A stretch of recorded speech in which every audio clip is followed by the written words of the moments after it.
बिस्मिल्लाहिर्रहमानिर्रहीम। इस लेक्चर में हम लोग जो है वो बात करेंगे ब्लैंक्स के बारे में। और हम लोग इससे पहले बात कर चुके हैं कि जब हम कैलिब्रेशन कर्व जो है लास्ट लेक्चर में बात की थी बनाते हैं, तो उसमें जो इंटरसेप्ट होता है, इंटरसेप्ट आपको पता है y=mx+c। तो जो c होता है उससे हम कहते हैं इंटरसेप्ट। तो ये जो इंटरसेप्ट होता है ये जो है डिपेंड करता है, या मतलब जो है वो हमारा ब्लैंक होता है, एक्चुअली ब्लैंक रीडिंग होती है हमारी। तो ब्लैंक्स जो होते हैं इनके बारे में हम बात करने जा रहे हैं। Blanks account for interference by other species in the sample. अब हमें पता है कि सैंपल में सिर्फ हमारा एनालाइट नहीं है, बल्कि उसके अंदर और भी स्पीशीज़ मौजूद हैं, और जो हमारा सिग्नल आ रहा है वो सिर्फ हमारे एनालाइट की वजह से नहीं होता है।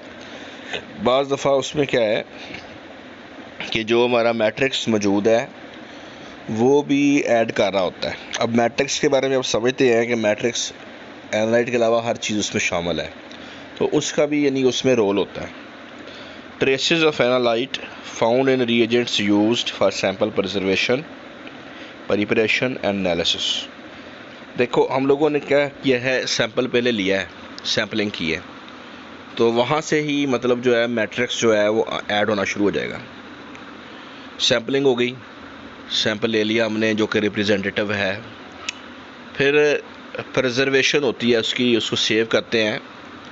सैंपल जो है वो ज़रूरी नहीं है कि हमने मतलब किसी दरिया से लिया है, फॉर एग्ज़ाम्पल किसी कुएं से लिया है, सैंपल लिया है किसी इंडस्ट्री से लिया है, तो फ़ौरन एनालिसिस उसका हो जाएगा। हो सकता है कि लेबॉर्ट्री वहाँ से 200-300 किलोमीटर दूर हो, और वहाँ तक पहुँचने में फॉर एग्ज़ाम्पल हमने कोई सैंपल लिया है एक जगह से, और उसकी जो लेबॉर्ट्री है वो दूर है, तो वहाँ तक पहुँचने तक जो है सैंपल जो है ट्रांसपोर्ट के दौरान भी जो है उसमें चेंजेस आ सकती हैं। तो मतलब हमने इसको सेव किया है किसी मतलब चीज़ में, वो चीज़ उसमें कुछ ना कुछ गड़बड़ कर सकती है। कोई बोतल हमने जो ली है फॉर एग्ज़ाम्पल, उसमें जिसमें हमने सेव किया हुआ है, तो उसमें मतलब प्रॉब्लम आ सकती है। तो सैंपल जो है वो जब तक लैब में पहुंच के मतलब एनालाइज नहीं होगा, तो उस वक्त तक जो है उसको प्रिजर्व करना पड़ेगा हमें। तो इसमें जो हम केमिकल यूज़ करेंगे या कोई भी चीज़ इस्तेमाल करेंगे। प्रिपरेशन, सैंपल जो होता है आपको पता है कि ये नहीं है कि सैंपल पकड़ा और जाके जो है उसका एनालिसिस हो गया, उसको हमें प्रिपेयर करना पड़ता है।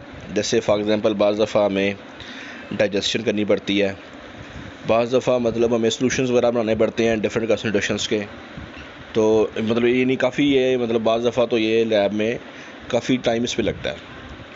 और एनालिसिस भी अगर हम कर रहे हैं, उसमें जो हम रीएजेंट्स वगैरह यूज़ कर रहे हैं, तो उनके अंदर जो है, ठीक है, एनालाइट जो होता है ज़रूरी नहीं है कि मतलब वो रीएजेंट जो हम यूज़ कर रहे हैं उसके अंदर भी वो हो सकता है, हमारा रीएजेंट एनालाइट जो है वो मौजूद हो सकता है एज इम्प्योरिटी, ट्रेस मकदार में भी होगा, तो भी मतलब जो है वो क्या करेगा, वो इंटरफेरेंस करेगा। Carry over of analyte from one sample to another by sticking to equipment surface. Equipment surface हमारा है, हमने एक्सपेरिमेंट एक किया है, फिर हम दूसरा करते हैं, फिर तीसरा करते हैं। तो पॉसिबल है कि पहला एक्सपेरिमेंट करके हमने जो हमारा इंस्ट्रूमेंट्स हैं उनको हमने वॉश नहीं किया अच्छी तरह से, तो वहाँ से जो रिएजेंट है वो नेक्स्ट रीडिंग के अंदर जो है वो काउंट हो सकता है। तो उससे क्या आएगा, फ़र्क पड़ जाएगा। यानी कि हमने मतलब फ़र्ज़ करो कि एक इक्विपमेंट यूज़ कर रहे हैं डेली, उस पर रोज़ाना फ़र्ज़ करो कि हम 50 या 20 या 30 रीडिंग्स ले रहे हैं, तो हर सैंपल के बाद हो सकता है कि उसको जो है वो सही तरह से जो है वो क्लीन नहीं करते। उससे क्या होगा कि वो सैंपल जो है हमारा जो है एनालाइट जो है वो हो सकता है कि इंस्ट्रूमेंट के साथ अटैच रह जाए, और वो जो है नेक्स्ट जो है वो इंटरफेरेंस का बायस बन जाए। Difference between equivalence and and points. तो जब हम लोग जो है टाइट्रेशंस वगैरह कर रहे होते हैं, तो वहाँ पे हमारे पास जो है वो एक होता है इक्विवेलेंस पॉइंट और एक होता है एंड पॉइंट। तो ये मतलब जो है सेम नहीं होते। अगर आप इसकी थ्योरी पढ़ेंगे तो आप देखेंगे कि इनमें डिफरेंस होता है, और उससे फिर क्या है कि वहाँ पे यानी थोड़ा सा यानी कि डिफरेंस की वजह से जो है वो थोड़ा सा सैंपल में और ऐड करना पड़ता है, 1 ड्रॉप कह लें, 2 ड्रॉप कह लें, और उससे फिर क्या है कि जो रीडिंग है उसमें फ़र्क आ सकता है। तो आप लोगों की ये मतलब कह लेंगे असाइनमेंट है, आपने देखना है कि इक्विवेलेंस पॉइंट और एंड पॉइंट जो है इसमें क्या डिफरेंस होता है, कोई एग्जांपल भी ढूंढनी है इसकी। अब हम बात करते हैं कि हमारे पास जो है वो डिफरेंट टाइप्स कौन कौन सी हैं ब्लैंक्स की। तो फर्स्ट है method blanks, contain no analyte, इसमें एनालाइट नहीं है, एनालाइट नहीं होता, and are taken through all steps of the analytical procedure.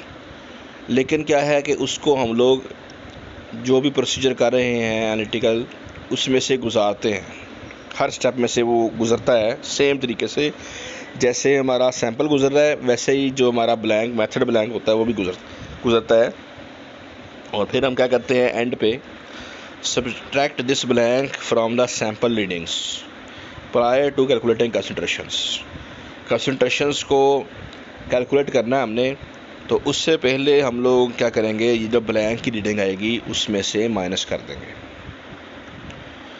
Next है reagent blanks, also contain no analyte, इनके अंदर भी एनालाइट नहीं होता, but have not been taken through the procedural steps. वो जो हम रीएजेंट्स वगैरह ऐड कर रहे हैं वो इसमें हम ऐड नहीं करेंगे, प्रोसीजरल स्टेप्स में से इसको नहीं गुजारेंगे। और फिर क्या होगा, कंपेयर करेंगे हम लोग रीएजेंट ब्लैंक को और मेथड ब्लैंक को to see if the procedure might introduce bias contamination, ये देखने के लिए कि जो हमारा प्रोसीजर है, जो हमारे रीएजेंट्स हम ऐड करते हैं, क्या इनकी वजह से कोई बाइस आता है, कोई कंटामिनेशन आती है हमारे एनालाइट के अंदर या सैंपल के अंदर। नेक्स्ट है field blanks, they are similar to method blanks, ये मेथड ब्लैंक की तरह होते हैं, सेम वैसे ही हैं, but have been exposed to the site of sampling, जिस जगह पे हमने सैम्पलिंग की है वहाँ पे ले जाते हैं, उस बोतल को वहाँ पे खोलते हैं, एक्सपोज करते हैं, travel to open close return, यानी उसको लेके जाएंगे वहाँ पे जाके जब वो बोतलें खोलेंगे तो उसको भी खोलेंगे और सैंपल लेंगे, इसके तो सैंपल नहीं डालेंगे, इसको वैसे बंद कर देंगे और वापस लेके आएंगे। तो इससे हमें आइडिया होगा कि मतलब जो प्लेस है जहाँ से हमने सैंपल लिया है, क्या वहाँ वो मतलब वहाँ से कोई बाइस या कंटामिनेशन तो ऐड नहीं हुई। और फिर है नेक्स्ट है trip blanks, go to the site sampling but aren't opened, सिर्फ हम गए हैं वहाँ पे और उसको बोतल को खोलेंगे नहीं। What kind of contamination might have occurred in transport में आते जाते हुए जो है वो क्या कोई इंटरफेरेंस तो नहीं आई। Exposure of the containers to the environment, यानी कि जब हम आ रहे थे या जा रहे थे तो उसमें कोई इन्वायरमेंट के अंदर किसी वजह से सैंपल में कोई चेंजिंग तो नहीं आई, ये चेक करने के लिए हम लोग जो है वो ट्रिप ब्लैंक्स जो है वो यूज़ करते हैं। तो ब्लैंक्स के बारे में फ़िलहाल इतना ही है। आप लोगों का बहुत शुक्रिया। अल्लाह हाफिज़।